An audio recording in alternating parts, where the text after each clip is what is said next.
मेरा भी लाइव कर दें।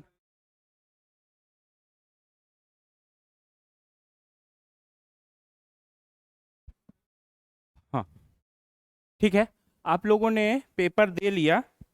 पेपर देख भी लिया होगा। अभी क्या मुश्किल आया पेपर में, हम लोगों का जो पेपर का पैटर्न है उसका पर्पज यही था कि उसी पैटर्न पे सारे क्वेश्चंस अटेम्प्ट किए जाएं। इतना इतना उसको टफ ना बना दिया जाए कि लगे कि यार ये क्या पूछा जा रहा है। उसमें से 10 से 15% इस तरीके से क्वेश्चंस के पेपर्स का नेचर इस तरीके से रखा गया है ताकि उसमें थोड़ी सी डिफिकल्टी का लेवल भी आए, है ना। जैसा एज इट इज होता है कि 70 to 80% हर एग्जाम में आपका क्वेश्चन पेपर रीच में होता है। 10 to 20% वेरी करता है हर साल।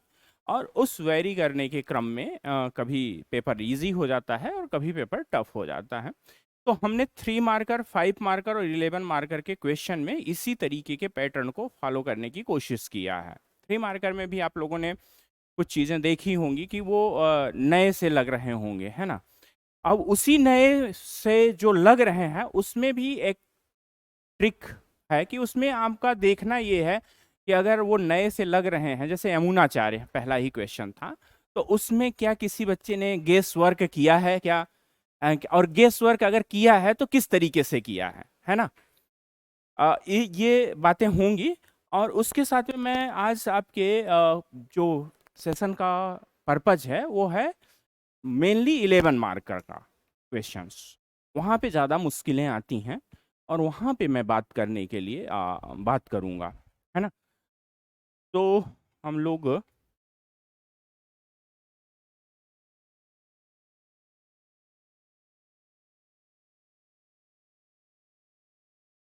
बुलाओ विजय को। अच्छा, हो गया, रहने दो।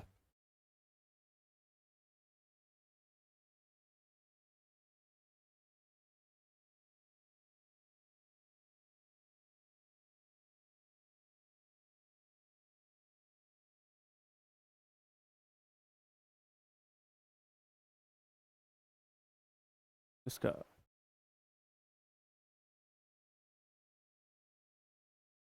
तो क्वेश्चन आपका क्या है?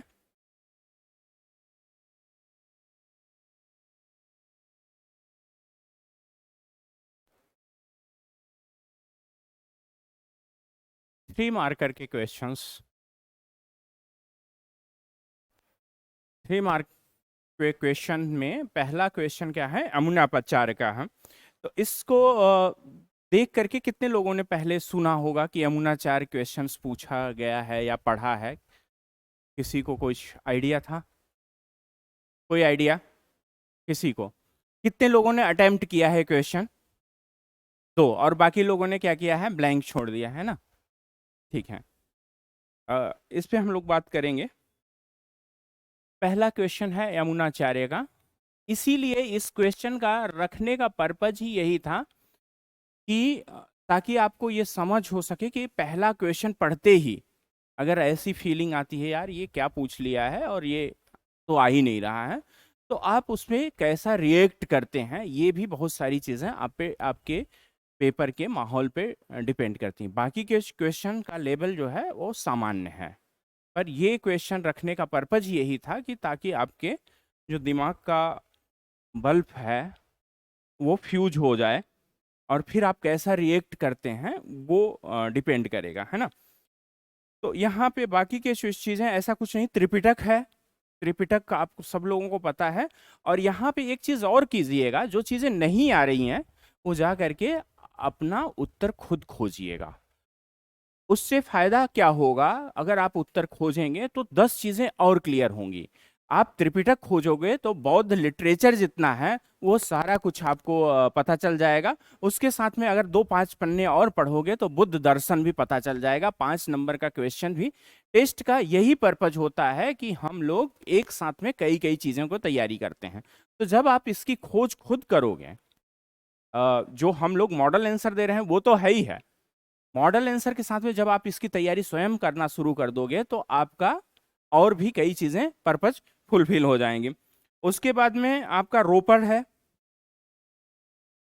इस पे ज्यादा मैं डिस्कस नहीं करूंगा, ये बस केवल जिक्र करता जाऊंगा क्योंकि बहुत लंबा हो जाएगा। हम लोग सीधे 11 मार्क करके क्वेश्चंस पे कुछ डिस्कस कर लेंगे बस।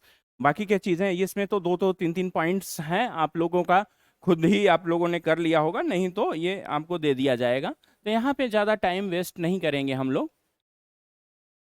लोग सीधे 11 मार्कर के क्वेश्चन पे आएंगे। रोपड़, सपोज करो कि जैसे रोपड़ है तो इसमें क्या क्या चीजें आप लोगों ने लिखा है और क्या क्या दिक्कतें आई हैं। रोपड़ जैसे आपने लिखा है तो क्या लिखा है रोपड़ में? हाँ, हड़प्पा क्या मिली है? कितने लोगों को याद है कि इसकी अवस्थिति है क्या है ना? ये इसका काल क्या है, समय क्या है, किस युग का है, और प्राप्य वस्तुएं क्या हैं रोपड़ से। ये तो ठीक है, बाकी बर्तन आभूषण ये तो बड़ा जनरलाइज हो गया, कैसा बर्तन कैसा आभूषण। बर्तन और आभूषण तो हर जगह पे लिख दोगे तो कुछ ना कुछ मिला ही होगा। किस प्रकार का बर्तन, मृद भांड मिला है कि आ? हाँ, अब कुछ चीजें स्पेसिफिक है तो बताओ ना। ये तो जनरलाइज कर दिया है, मतलब ये भी लपेटने वाला उत्तर है।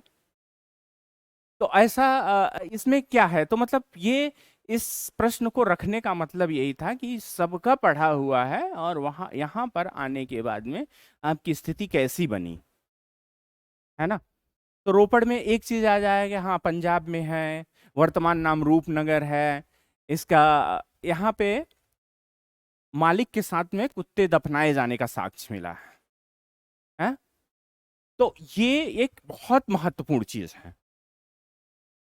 आप अगर आप सोचो, आप क्वेश्चन आप खुद ही अपना चेक कर रहे हो और अपने अपने नंबर बता दो, कितने नंबर दिए होगे तुम लोग खुद अपने आप को? जिसने अटेम्प्ट किया है हाथ उठा ले। हाँ, आप कितना नंबर दोगे अपने आप को, बताओ 3 में से कितना नंबर दोगे इसमें? कितने नंबर दोगे आप? आपने किया है ना, कितने नंबर दोगे अपने आप को? 2 नंबर। 2 नंबर क्यों दोगे बेटा, इसमें क्या आपने खास लिख दिया है कि दो? हड़प्पा काल, मान लो हड़प्पा कालीन स्थल लिख दिया होगा। किसके साथ? कृषि के साथ।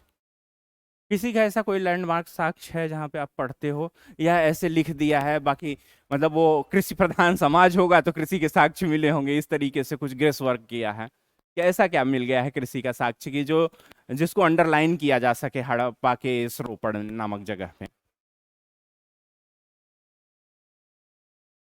आप बताओ, क्या आप 2 नंबर अपने आप को जस्टिफाई कर पा रहे हो? कर पा रहे हो? कर पा रहे हो?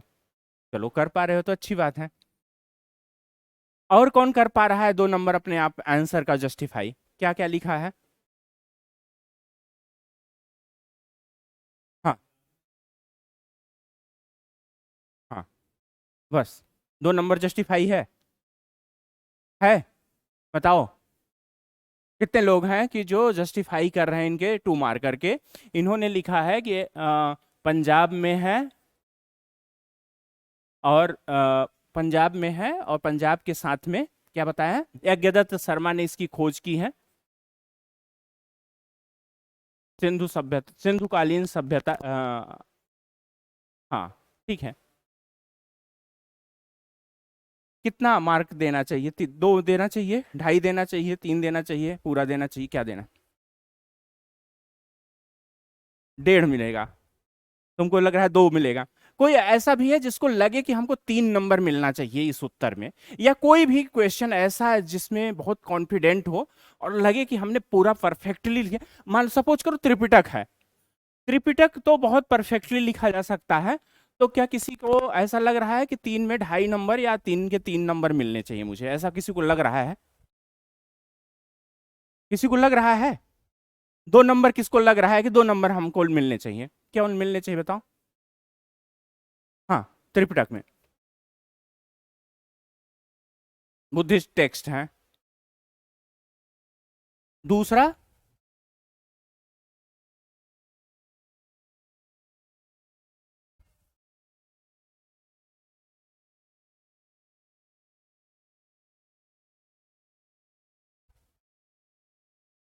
लग रहा है कि कितने नंबर मिलने चाहिए आपको? तीन में तीन, तीन में तीन मिलने चाहिए, मिलने चाहिए। क्या लैग कर रहा है, किसी को कुछ आइडिया है? उत्तर में त्रिपिटक में इन्होंने बताया कि ये पाली ग्रंथ है, बौद्ध धर्म का ग्रंथ है, नाम तीनों बता दिया है। लैग क्या कर रहा है उत्तर में?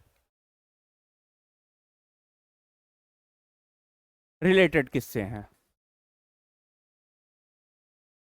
अभी बुद्धिस्ट टेक्स्ट नहीं भी लिखोगे तो चलेगा ना। अभिधम्म में ठीक पिटक है। अगर इसको आंसर की फॉर्मेटिंग कैसे करोगे भाई? त्रिपिटक है, आंसर की कैसे फॉर्मेटिंग करोगे?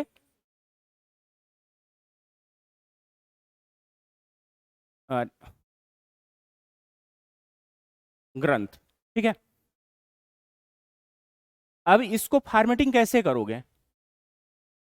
सुत्त पिटक, दूसरा क्या है? विनय पिटक, और तीसरा क्या है? अभिधम्य पिटक।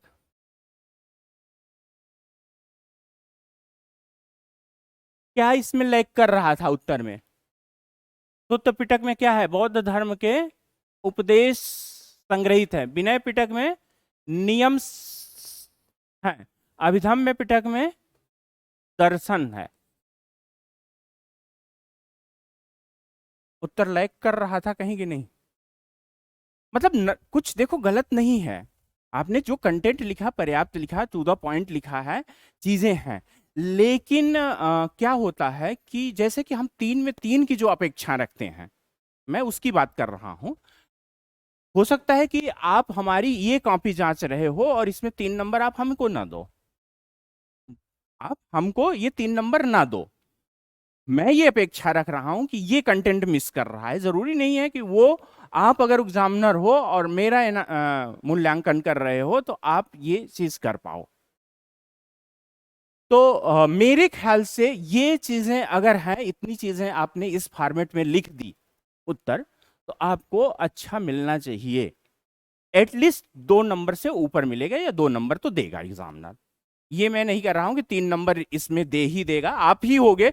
तो हो सकता है आप हमारी चीजों से असहमत हो और बोल दो कि सर मैं तो नहीं दे रहा, नहीं दे रहा, नहीं दे रहा। लेकिन आप इतना बुरा नहीं कर सकते मेरे साथ में कि तीन में दो नंबर ना दो, है ना? तो सारी लड़ाई दो से ढाई के बीच की ही है।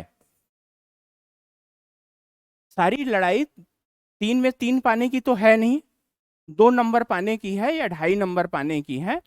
और हम लोग जब सरल चीजें करते हैं तो ये है कि इस तरीके से आंसर लिख लें कि दो नंबर के ऑन एन एवरेज दो नंबर कुछ कुछ उत्तर में, कुछ उत्तर में आपको मिल जाएगा।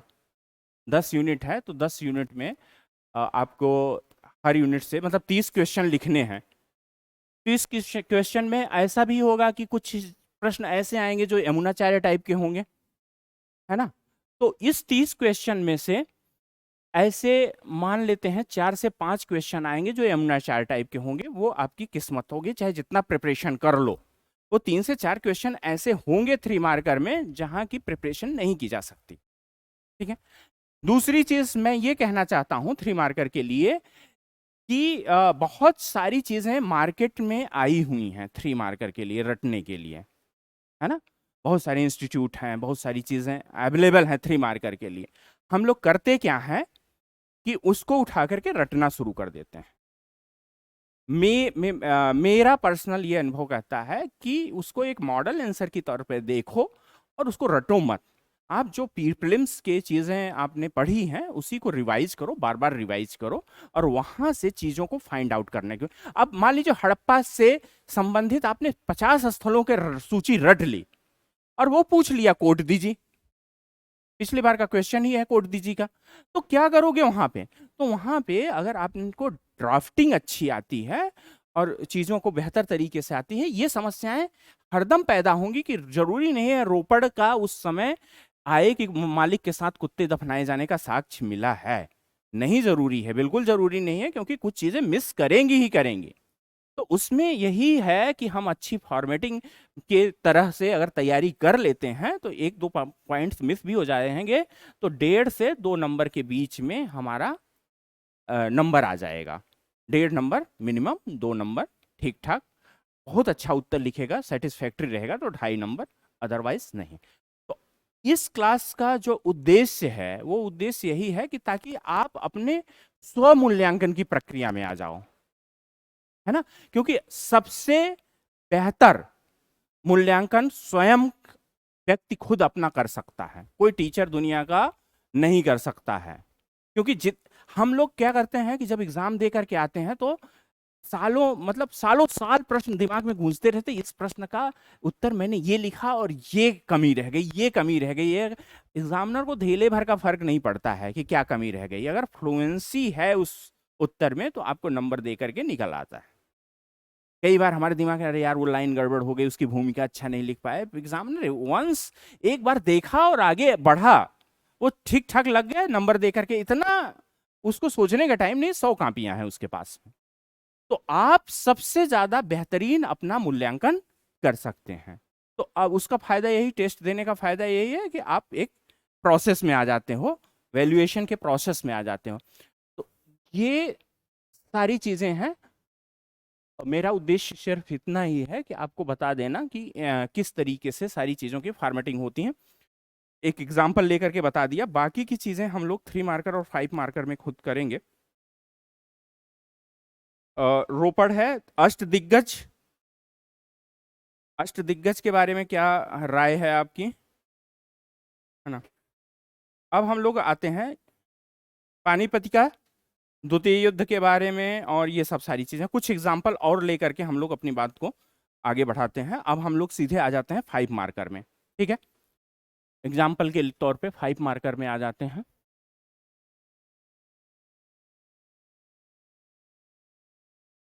फाइव मार्कर का क्वेश्चन ये है, अच्छा ये क्वेश्चन ये आया है, किस व्यक्ति को द्वितीय अशोक की संज्ञा दी जाती है और क्यों। ये क्वेश्चन पूछा गया है। तो द्वितीय अशोक कौन है?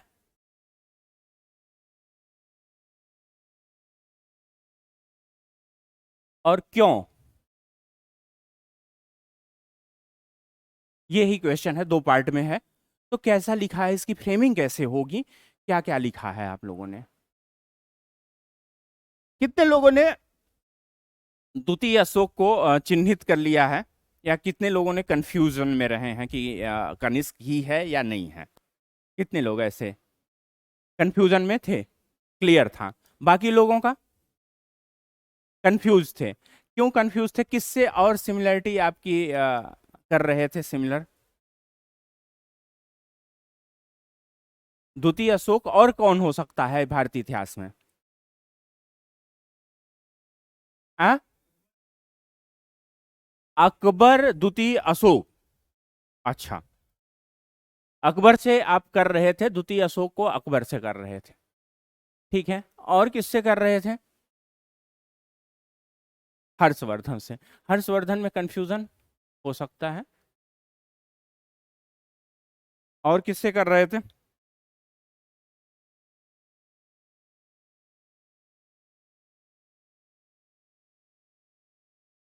द्वितीय अशोक, ठीक है। ये तो गेस भी मारा है किसी ने ऐसा कि हर्षवर्धन लिख करके आए हो, किसी ने किया है कि ये द्वितीय अशोक पूछा है और हर्षवर्धन का उत्तर लिख करके आए हो? कोई ऐसा है? नहीं है। आपने अशो हर्षवर्धन लिखा है। अकबर भी किसी ने लिखा है क्या? आपने अकबर लिखा है। और किसी ने? बाकी सब लोगों ने क्या लिखा है? कितने ऐसे लोगों ने अटेम्प्ट नहीं किया है इसको, क्वेश्चन का अटेम्प्ट ही नहीं किया है? बाकी लोगों ने, सबने लिखा है, क्या लिखा है? कनिष्क।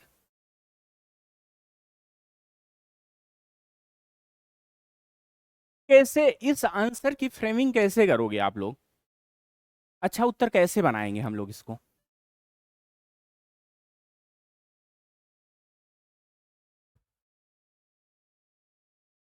हाँ हाँ, अशोक ने, अच्छा द्वितीय अशोक भारतीय इतिहास में द्वितीय अशोक के नाम से कनिष्क जाना जाता है, ये तो बात आपने पहली लाइन में क्लियर कर दी। क्यों जाना जाता है? तो क्यों जाना जाता है ये बात आप कैसे बताओगे? हाँ, आधार किसके कार्य? कनिष्क के लिखोगे कि अशोक के लिखोगे, किसके लिए? हाँ हाँ, दोनों के एक्टिविटीज में सिमिलरिटी बनाओगे, उसका फ्रेमिंग कैसे बनाया है? अशोक का। अशोक ने क्या क्या किया है भाई?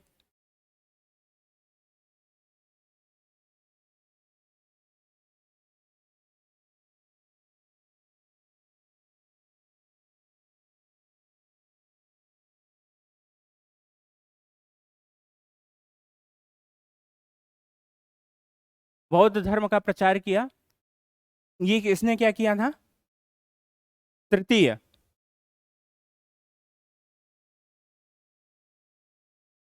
है? चौथी संगीत किसके समय में हुई थी? कनिष्क के समय में हुई थी। और अशोक के समय में? है?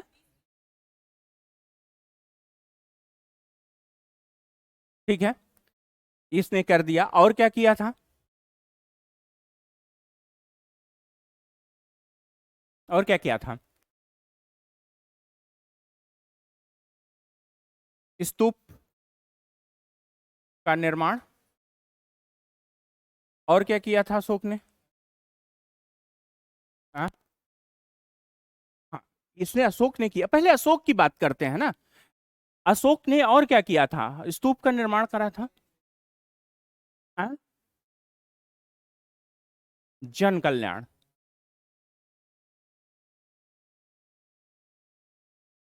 और क्या किया था?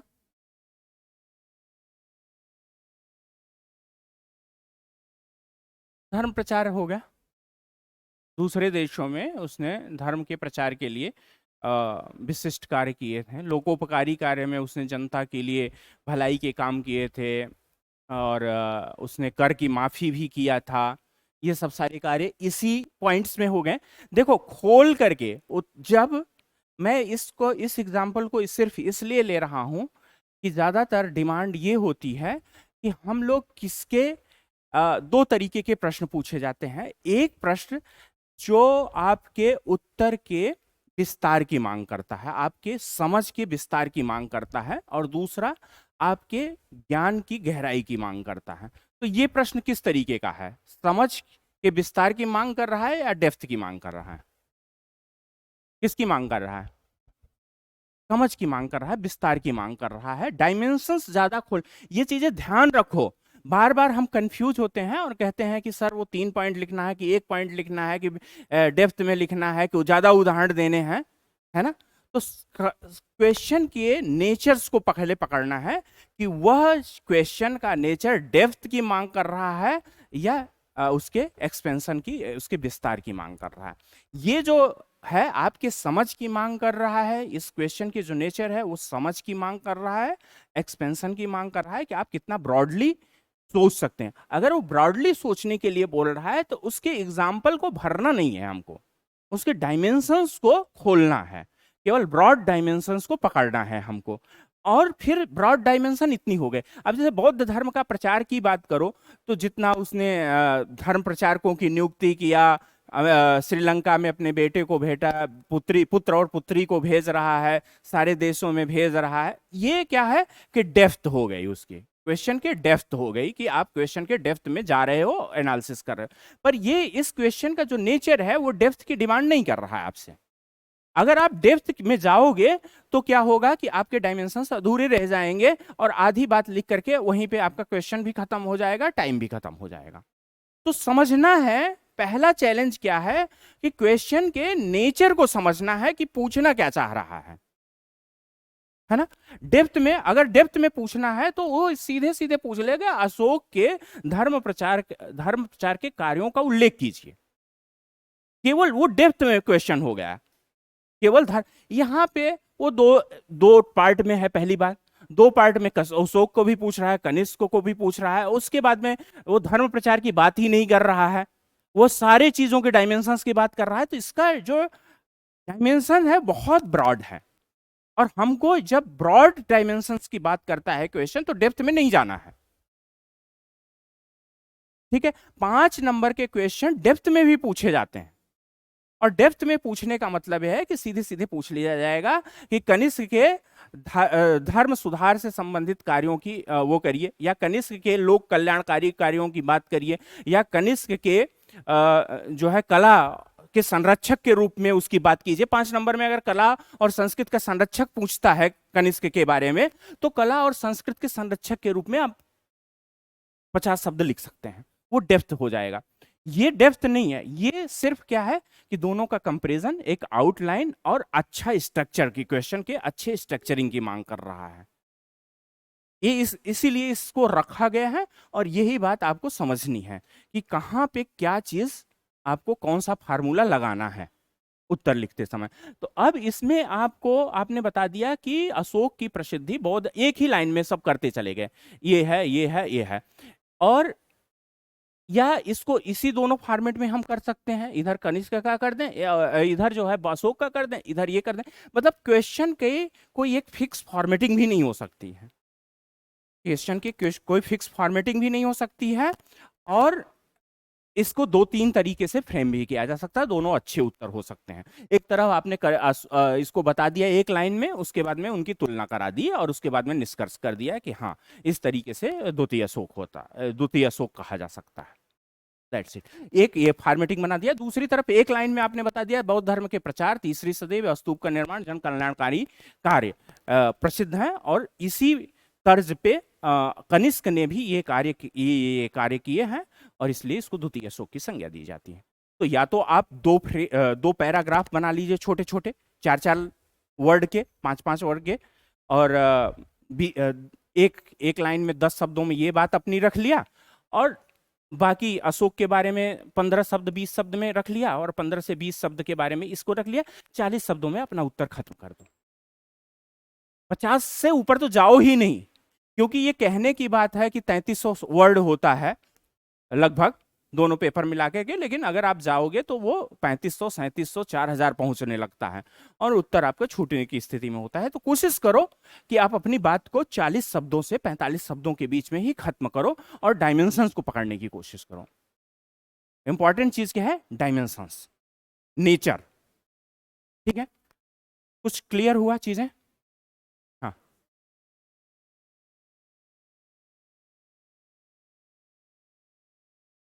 एक्चुअली एक जो क्वेश्चन है ना, वो हमारे ये देखो, ये क्वेश्चन एक्चुअली रिपीटेड है, ये किसी हिस्टोरियन का स्टेटमेंट है, तब इस गुंजाइश नहीं हो बचती है कि हम उस पर आर्ग्यूमेंट्स करें, है ना। एक्चुअली एक क्वेश्चन यूपीएससी में भी पूछा है कि हर्षवर्धन में अशोक और समुद्रगुप्त दोनों के गुणों का मिश्रण है, व्याख्या कीजिए। इस पे भी हम आर्ग्यूमेंट्स नहीं कर सकते हैं। ये कोई क्वेश्चन अगर हिस्टोरियंस कह दे कि अकबर में अशोक और समुद्रगुप्त का, मध्यकालीन इतिहास में अकबर में अशोक और समुद्रगुप्त के अभिलक्षण है, तो हम क्या आर्गुमेंट्स करेंगे? वो किसी हिस्टोरियन के स्टेटमेंट्स को एग्जामिनर ने उठा करके पूछ लिया है, तो हमारा आर्गुमेंट्स करने का कोई लॉजिक नहीं है इसका।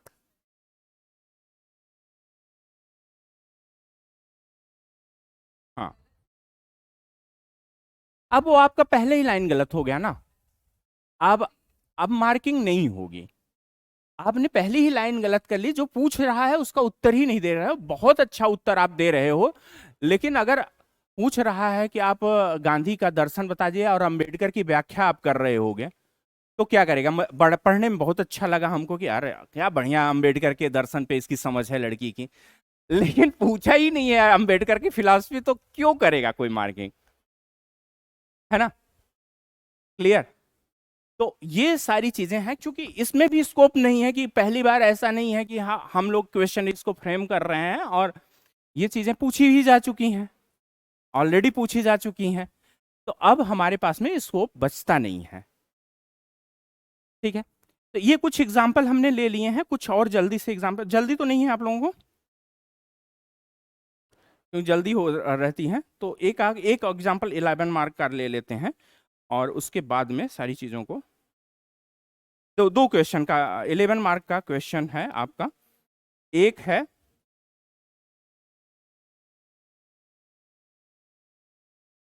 भारत में मिश्रित संस्कृति के अभ्युदय, अभ्युदय पर प्रकाश डालें, throw light on the emergence of mixed culture in India.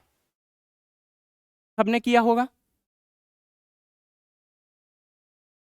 Bharat में मिश्रित संस्कृति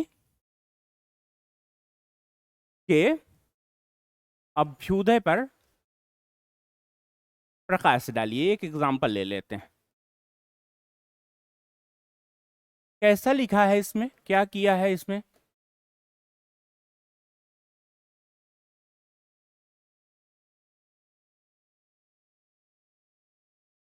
बताइए,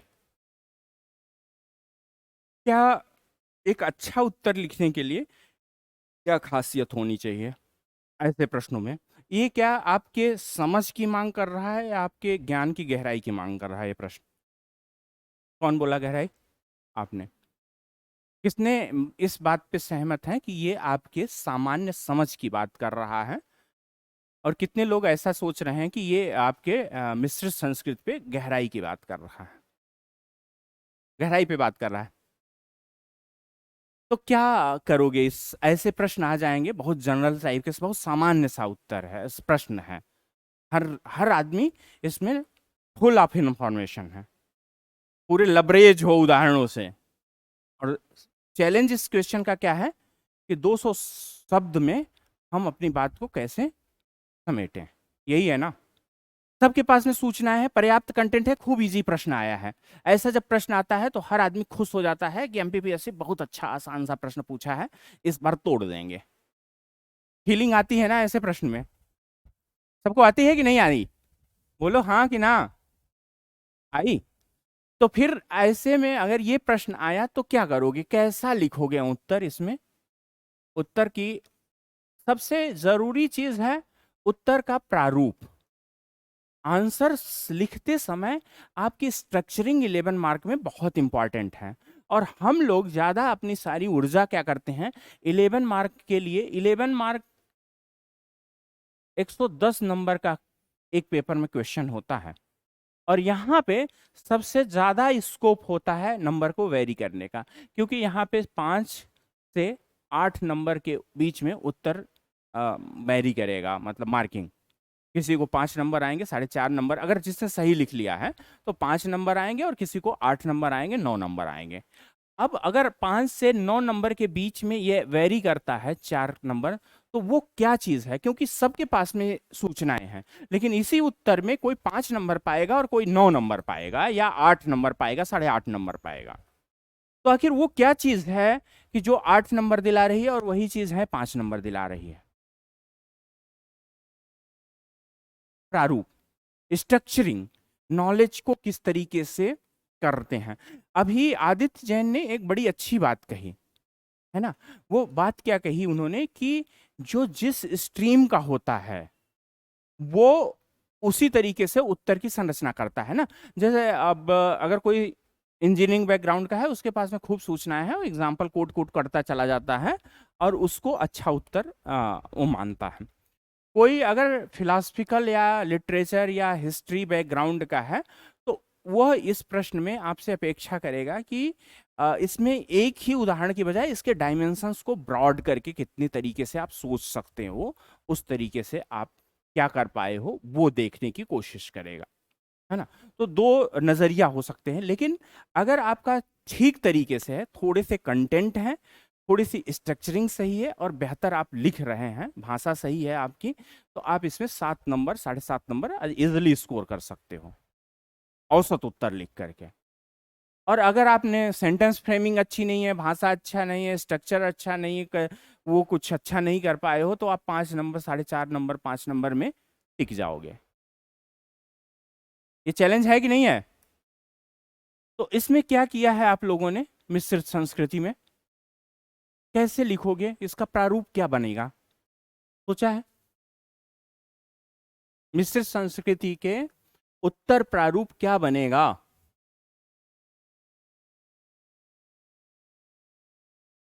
कोई बताएगा? पहले क्या लिखेंगे हम लोग? अभी तो सब लोगों ने लिखा है, जो लिखा है वही बताओ ना। कितने लोगों ने लिखा है?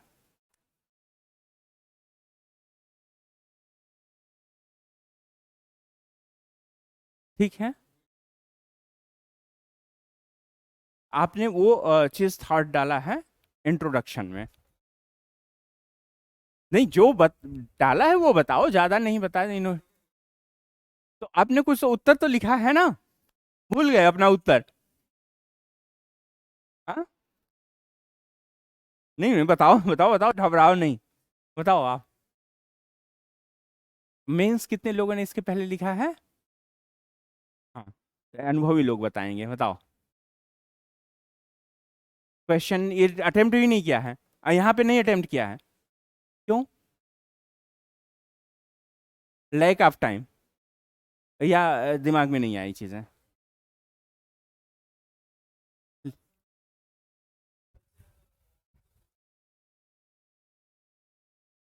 हाँ, मोहम्मद बिन तुगलक। ठीक है, औरंगजेब के समय मिक्स कल्चर आया, ऐसा आपने लिखा है।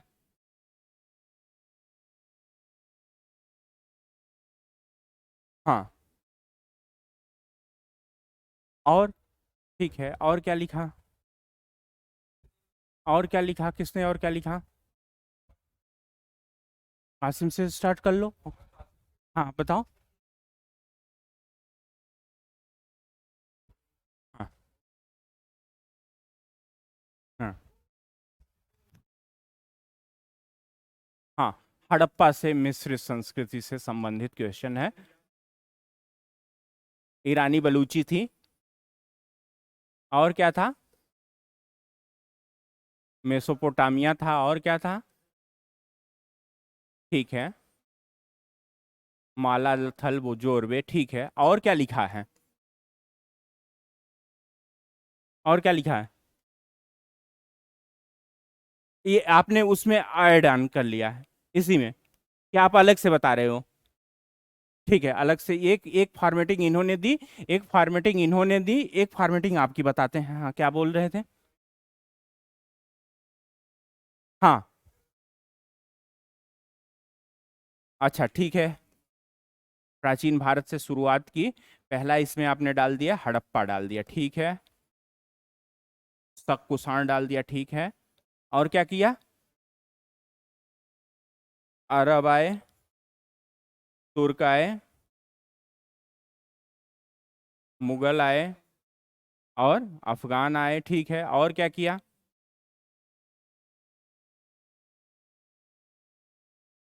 हाँ बताओ।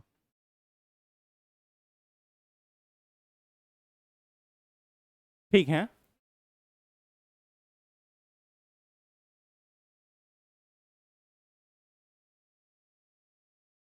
अभिप्राय पहले बता दिया हमने, फिर क्या करना है हमको? हम्म। हड़प्पा से लेकर अंग्रेज तक।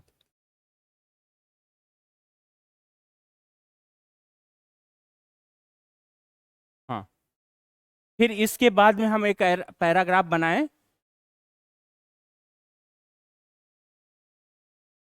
अच्छा, फिर कला के बारे में बता दें, फिर क्या बता दें? स्थापत्य में, ठीक है। ठीक है,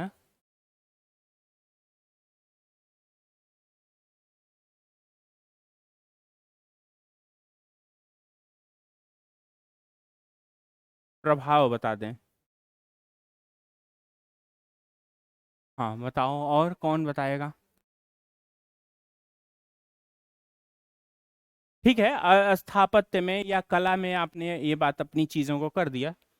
ठीक है, आप एग्जाम्पल को और ज़्यादा ऐड ऑन करना चाह रहे हैं, और लिटरेचर के बारे में। ठीक है, कला और संस्कृति को ऐड ऑन कर लेते हैं। संस्कृति आ गई तो ऐसा कर लेते हैं।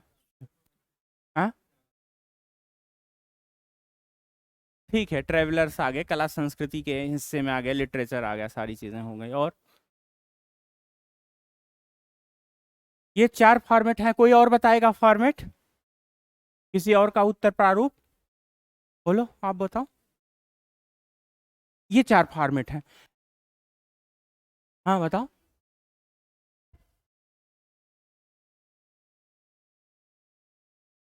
हाँ, ये हाँ। अच्छा, ठीक, ठीक। मेडुअल का अलग, मॉडर्न का अलग, ठीक है। ठीक है, और कोई बताएगा?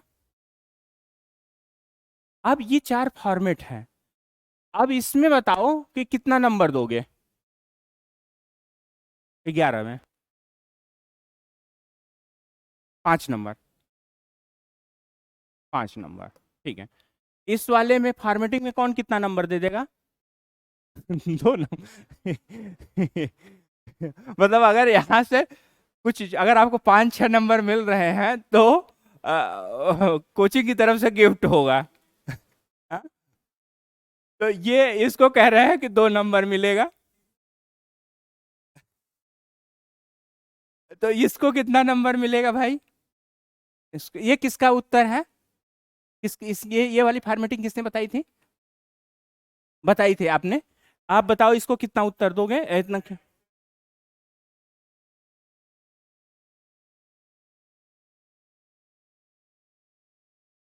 हाँ ठीक है, अभी अगर ये करते हो तो क्या नंबर मिलेगा? 5 से 7, ठीक। हाँ, वो भी इम्पोर्टेंट। ठीक है, ठीक है, चलो ठीक है, अब मैं इसको कंक्लूड करता हूँ। ये जो प्रश्न है, ये आपकी व्यापक समझ की मांग करता है। पहली बात तो ये है, जो मिश्रित संस्कृति की बात कर रहा है, वो कहीं पे ये बात नहीं कर रहा है कि किस काल के मिश्रित संस्कृति की बात कर रहा है, कहाँ पे मिश्रित संस्कृति की बात कर रहा है। तो ये कहीं पे है नहीं, डिफाइंड नहीं है, क्वेश्चन डिफाइंड नहीं है। तो सबसे पहले हम लोगों को करना क्या चाहिए उत्तर प्रारूप की संरचना करते समय? इसका देखो 2 तरीके से उत्तर लिखा जा सकता है। ये इसलिए मैं उसको 2 तरीके से बताता हूं, क्योंकि ऐसे जितने भी क्वेश्चंस के आएंगे, इस बार भी आया है, एक एक क्वेश्चन आया है सेम। अगर आपने ये पैटर्न सीख लिया तो इस तरीके के जितने भी प्रश्न आएंगे वो उस पैटर्न पे आप आंसर राइटिंग करोगे। पहला एक क्वेश्चन इस बार आया है कि प्राचीन संस्कृत में विज्ञान और अ, विज्ञान, साहित्य, कला की उपलब्धियों का वर्णन करो, ऐसे कुछ क्वेश्चन इस बार का 2020 का क्वेश्चन है। ठीक है, इसको 2 तरीके से हम लोग फ्रेम कर सकते हैं। पहला फ्रेमिंग इस तरीके से हम लोग कर सकते हैं, मिश्रित संस्कृति कहाँ कहाँ दिखाई पड़ रही है ना? मिश्रित संस्कृति कितने डायमेंशंस में हो सकती है, उसका एक ब्रॉड डायमेंशन हम लोग ऐसा कर सकते हैं, जैसे कि किसी ने बोला कि सामाजिक, धार्मिक, सांस्कृतिक, आध्यात्मिक, है ना? अब इस सामाजिक, धार्मिक, सांस्कृतिक में ये कला हो गया, भाषा हो गई, साहित्य हो गया, ये सारी चीजें। समाज में जितनी भी व्यवस्थाएं हैं वो सारे डायमेंशंस हो गए। एक इस डायमेंशंस को आप लेकर के चल सकते हो कि यहाँ यहाँ पे मिश्रित संस्कृति दिखाई पड़ती हैं, और उसमें एग्जाम्पल में भी जैसे आप ले रहे हो तो तीनों काल के एग्जाम्पल, एक एग्जाम्पल आपने प्राचीन, मध्यकाल और आधुनिक काल। ये वाला फॉर्मेट थोड़ा सा कॉम्प्लिकेटेड होगा, जटिल होगा। जटिलताएं इसमें ज्यादा होंगी। ये इसलिए फॉर्मेट है क्योंकि इसी से मिलता जुलता एक क्वेश्चन और बार बार पूछा जाता है। वो पूछा जाता है प्राचीन भारत में विज्ञान और प्रौद्योगिकी का विकास। तो विज्ञान और प्रौद्योगिकी के विकास को भी दो तरीके से फ्रेम किया जा सकता है कि जितने भी विज्ञान के साइंस के ब्रांचेज हैं, उस ब्रांचेज में जो भी डेवलपमेंट हुआ है प्राचीन भारत में, उस तरीके से आप ब्रांचेज के रूप में लिख लो, या फिर एक काल वाइज लिख दो। हड़प्पा सभ्यता, वैदिक, 6ठी शताब्दी ईसा पूर्व, मौर्य, मौर्योत्तर, गुप्त, गुप्तोत्तर। ये एक फॉर्मेट ये हो गया लिखने का, प्राचीन भारत में विज्ञान और संस्कृत। तो फॉर्मेट आप कौन सा चूज कर रहे हो, ये बहुत सारे। ये वाला फॉर्मेट मुझे थोड़ा सा जटिल लगता है, या ब्रांचेज को खोल करके लिखना थोड़ा सा जटिल हो जाएगा, कॉम्प्लिकेटेड हो जाएगा, एग्जाम्पल बहुत भरे हैं। दूसरा फॉर्मेट ये हो सकता है उत्तर प्रारूप का मिश्रित संस्कृति में, कि हम लोग पहले, सबसे पहले जैसा कहा जाता है, यहाँ पे इस क्वेश्चन को लेने का उद्देश्य यही है कि सबसे पहले हम लोग करते क्या है कि ये क्वेश्चन पूछा जाता है कि क्या 11 मार्क के क्वेश्चन में प्रस्तावना लिखनी चाहिए या नहीं लिखनी चाहिए। लिखनी चाहिए। लिखनी चाहिए तो क्या क्या लिखनी चाहिए, कौन सी चीजें लिखनी चाहिए। तो सबसे पहले अगर मिश्रित संस्कृत की बात कर रहा है तो हमको संस्कृति को डिफाइन करना चाहिए कि संस्कृति क्या होती है ना। तो संस्कृत को पहले डिफाइन किया और उसके बाद में मिश्रित संस्कृत को हमने बता दिया। एक सरल फॉर्मेट बता रहा हूं, बहुत इजी फॉर्मेट बता रहा हूं। अगर कोई इससे ज्यादा एनालिटिकल है और जिसका भाषा पे ज्यादा बेहतर पकड़ है, वो इस फॉर्मेट को फॉलो नहीं करे, वो उससे बेहतर फॉर्मेट बन सकता है। उस बेहतर फॉर्मेट को भी मैं बता सकता हूं। लेकिन जो एक सामान्य है बच्चा है, जो इंजीनियरिंग बैकग्राउंड का आया है, कोई मेडिकल बैकग्राउंड का आता है, जिसका लिटरेचर से कोई लेना देना नहीं है, जिसका इतिहास से भी बहुत गहरा संबंध नहीं हो, उसको भी एक साइंटिफिक जो है फार्मूले पे काम करना चाहिए। और वो साइंटिफिक फार्मूला ये है कि आप बहुत ज़्यादा अच्छे उत्तर के 8.5 9 नंबर की लड़ाई में मत हो, लेकिन अच्छा उत्तर लिखते हो तो 7 7.5 8 नंबर तक पहुंच जाओगे। तो मैं 7.5 7.5 जो उत्तर होगा, नंबर का होगा फार्मूला, उस पे बात कर रहा हूं। बहुत ज़्यादा विशिष्ट इसको मैं बनाने की कोशिश नहीं कर रहा हूं। तो आपने संस्कृत का टॉपिक है चूंकि आपके सिलेबस में, तो संस्कृत का क्या होता है डेफिनेशन, वो अपने अपने तरीके से, बहुत सारा कोई एक फिक्स डेफिनेशन नहीं है, लेकिन हम ये मानते हैं कि जितनी भी अमूर्त सत्ताएं हैं, जो अदृश्य सत्ताएं हैं, जिसको हम महसूस कर सकते हैं, वह संस्कृति है। और जब दो विपरीत संस्कृतियां आपस में टकराती हैं और उनसे जिस रचनात्मक ऊर्जा जो पैदा होती है, उसी रचनात्मक ऊर्जा का नाम संस्कृति है। ये थोड़ी सी जटिल हो गई, क्योंकि मेरा लिटरेचर बैकग्राउंड है, तो थोड़ी सी मैं और अच्छे से बता दे रहा हूं। अगर मान लो आपका लिटरेचर बैकग्राउंड नहीं है, आपका इतिहास का भी पृष्ठभूमि नहीं है, तो आपने सामान्य सी बात रखनी है कि भाई दो संस्कृतियां आती हैं, दोनों संस्कृतियों का मिश्रण होता है, और मिश्रण के परिणाम स्वरूप एक नई संस्कृति का जन्म होता है, जिसे हम मिश्र संस्कृति कहते हैं। तो अब अपनी साधारण भाषा में सामान्य बात लिख दो। प्राचीन भारत में एक ऐसे भौगोलिक और आर्थिक मुहाने पे खड़ा है, प्राचीन भारत से मतलब भारत की अवस्थिति ऐसी है कि जो कई संस्कृतियों के आकर्षण का कारण रही है। यही कारण है कि ये तमाम ऐसे लोग आते रहे जिसके साथ में हमारा निरंतर संवाद की प्रक्रिया होती रही है। ये सारी चीजें आपने बताया। अगर प्राचीन भारत में, अब हम लोगों का जो फॉर्मेट है वो प्राचीन भारत से हम लोग शुरू कर देते हैं। प्राचीन भारत में देखो इतने एग्जाम्पल मिश्रित संस्कृत के भरे पड़े हैं। अगर आप झूकर झागर संस्कृत या ताम्र पाषाण संस्कृति पे ही बात करने लगोगे, तब भी आपका मिश्रित संस्कृति कंप्लीट हो जाएगा। लेकिन हमको अपनी बात को इतनी डेप्थ में नहीं ले जानी है कि आपकी बात उतने पे ही खत्म हो जाए, 200 शब्द आप वहीं पे खर्च कर डालो। आपको ये बात समझनी पड़ेगी कि आपको इसमें कितने डायमेंशन देना है। आपको ये अपनी बात करने में खत्म हो गई 20 शब्द।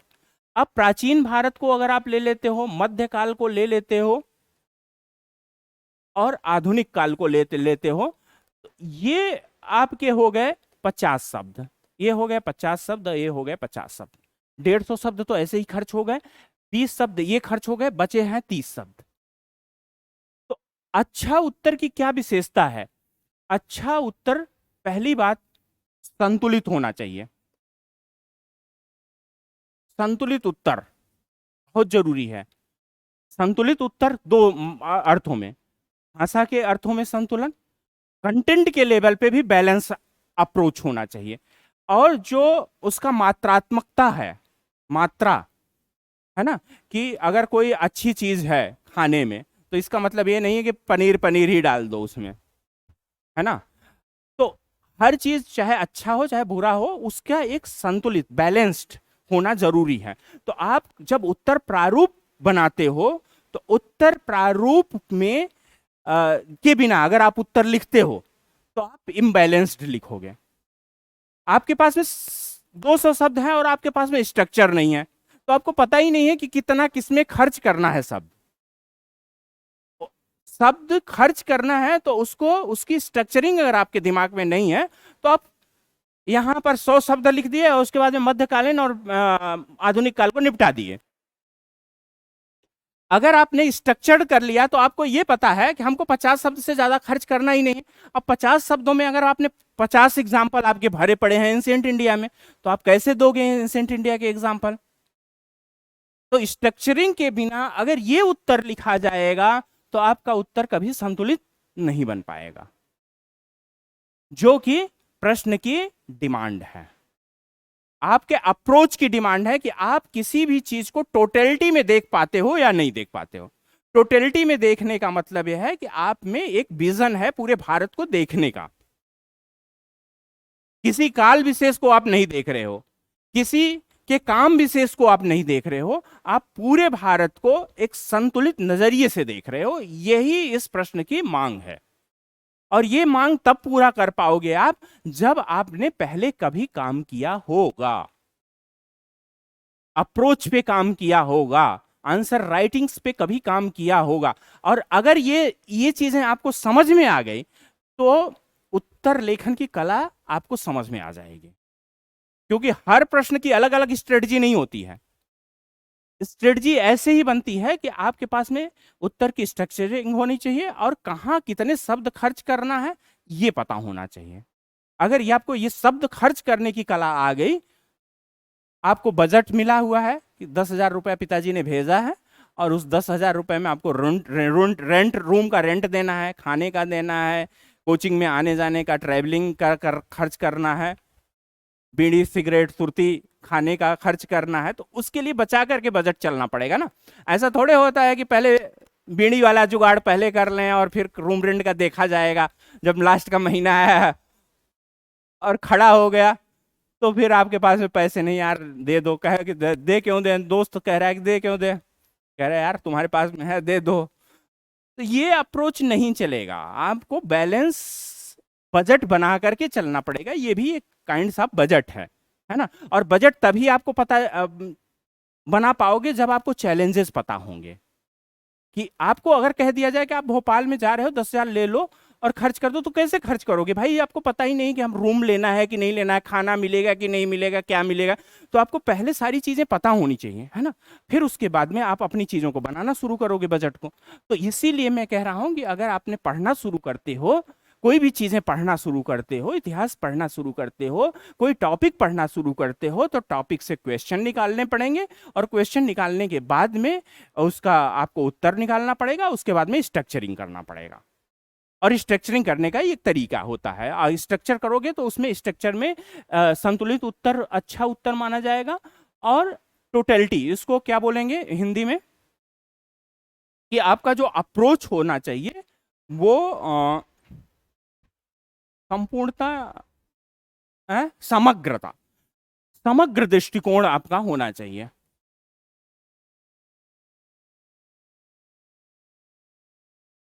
ये चीजें हैं। संतुलित उत्तर का मतलब यह है कि भाषा की दृष्टि से संतुलन और लेखन की दृष्टि से संतुलन, है ना। तो ये चीजें आपका अच्छा उत्तर मानी जाएंगी। अब आपके पास में ये क्लियर हो गई और ये आपका एक आपने बना दिया निष्कर्ष, ठीक है। निष्कर्ष बना दिया और आपको निष्कर्ष पे 15 से 20 शब्द खर्च करना है या नहीं भी खर्चा करना है। अगर आपने लास्ट में लिख रहे हो तो इतना समय का अभाव रहता है कि कुछ नहीं सूझता है कि अब ये निष्कर्ष निकालने की, नहीं लगता है कि पहले पेपर कंप्लीट हो जाए। ये सब यहाँ के फालतू की बातें हैं, जब वहां भी एग्जाम में आता है तो कुछ नहीं समझ में आता, लगता है कंटेंट चला जाए, ये सब प्रस्तावना वस्तावना तो देखी जाएगी बाद में, है ना। तो अगर आप ऐसे क्योंकि लास्ट में आपको 11 मार्क करने हैं और बहुत जल्दी में होते हैं, अगर आपने अपने उत्तर को 170 शब्दों में खत्म कर लिया तो भी बड़ी बात है, प्रस्तावना वस्तावना और ये सब छोड़ दो। ये तो तब है जब खूब बढ़िया संतुलित ठंडे में बैठा हुआ है आदमी तो करता है, अदरवाइज तो क्या होता है, जल्दी से हमारी चीजें कंप्लीट हो भाड़ में जाए, है ना। तो अगर ऐसी स्थिति हो ही जाती है एग्जाम में, कुछ नहीं सूझता है, ना राइटिंग सूझती है ना कुछ, बस लगता है कि कलम चलती रहे, उत्तर कंप्लीट हो जाए और काम खत्म हो। तो अगर ऐसी स्थिति में हम लोग इस उत्तर को लिखेंगे तो एक बेहतर यह है कि 160-70 शब्दों में ही खत्म कर लें, है ना, क्योंकि वो स्थिति बनेगी नहीं आपकी पहले की राइटिंग अच्छा एकदम बढ़िया लिख लिख करके मिश्रित संस्कृति बना दें, है ना। अब यहां पर जो चीजें हैं, अब मिश्रित संस्कृति का 3-4 उदाहरण आपको ले लेना है, पूरे काल को भी आप नहीं कवर कर पाओगे, 50 शब्दों में कैसे करोगे सारे काल, क्योंकि वो आपका वहां पे भी है, और हर विधा को भी कवर अप नहीं कर पाओगे कि साहित्य में एग्जाम्पल ले लिया है, कला में ले लिया है, स्थापत्य में ले लिया है। तो जो मेन चीजें हैं मिश्रित संस्कृति का, जो मुख्य उदाहरण है विशेष तौर से मान लीजिए मिश्रित संस्कृति का उदाहरण के देखिए, आर्य अनार्यों का एक मिश्रित संस्कृति का उदाहरण ले लिया, और यहां से एक कल्चर डेवलप होता है जो आज वैदिक संस्कृति और सभ्यता का या सनातनी सभ्यता के रूप में जिसका विस्तार दिखाई पड़ता है, वो ये इसी मिश्रित संस्कृति का एक उदाहरण है। या बहुत सारी ऐसी परंपराएं हैं जो इस काल में बनने की प्रक्रिया में है। तो यहाँ पे एक उदाहरण आपने छोटा सा ले लिया, अपनी बात को खत्म कर दिया। एक उदाहरण आपने ले लिया मौर्य का, मान लीजिए ले लिया, एक मौर्योत्तर का उदाहरण ले लिया, और एक आपने मौर्योत्तर के बाद में या गुप्त का ले लिया, और एक राजपूत काल का ले लिया कि हाँ भाई यहाँ पर भी बहुत सारी चीजों का प्रभाव दिखाई पड़ रहा है, या बहुत सारी ऐसी चीजें बन रही हैं जो आधार का काम कर रही हैं, और आगे चल करके यही राजपूत कला और संस्कृति बहुत इंपॉर्टेंट है, क्योंकि जो आपका पेपर है खजुराहों का, जो चीजें हैं, है ना, वो आगे चल करके किस तरीके से नागर वेसर और इन शैलियों का मिश्रण हो रहा है, वो चीजें यहीं पे तीनों शैलियां नागर वेसर और द्रविड़ शैलियां आ रही हैं, ठीक है। और वेसर शैली तो मिश्रित संस्कृति का एक अच्छा उदाहरण है। और ये सारी चीजें आपने कर लिया, मौर्योत्तर काल में आपने गांधार कला वगैरह को ले लिया, और यहाँ पे मिश्रित संस्कृति का वेसर शैली का उदाहरण देकर के अपनी बात को 50 शब्दों में खत्म कर दिया। अगर हम साहित्य पे बात करने लगेंगे या स्थापत्य पे बात करने लगेंगे या हर एग्जाम्पल को कोट करने लगेंगे, तो चैलेंज ये है कि हम करेंगे कैसे, करना है 50 शब्दों में ही, क्योंकि मिश्रित संस्कृति न तो प्राचीन भारत की कमजोर है, न मध्यकालीन की है, और न तो आधुनिक काल की। मिश्रित संस्कृति यहाँ पे भी बन रही है आधुनिक काल में ही, क्योंकि जो वैज्ञानिकता, स्वतंत्रता, बंधुत्व की भाईचारे का भाव है, जो पूरे मॉडर्न जीवन को प्रभावित कर रही है विचारधारात्मक रूप से, वो एक मिश्रित संस्कृति के परिणाम स्वरूप ही आ रही है। जो पूरे पश्चिम की विचारधारा है, पश्चिम की विचारधारा प्लस पूर्व की विचारधारा का ही मिश्रण आधुनिक जीवन शैली है, और ये मिश्रित संस्कृति का उदाहरण है। तो अब हमारे पास में बहुत सारी एग्जाम्पल नहीं है कोड करने के लिए, स्पेस नहीं है हमारे पास में। आपको मोटी मोटी बातें लिखनी है, टोटल कंप्लीट करना है उत्तर को, और यहाँ पे आपने अगर मिल गया, आपके पास में एग्जाम में टाइम मिल गया तो उसके कंक्लूड कर देना है, नहीं मिल गया तो यहीं पे एंड कर देना है। क्योंकि होता यही है प्रैक्टिकली, इतना टाइम नहीं मिल पाता है कि वहां पे इतने सोच पाए, हम समझ पाए और कर पाए।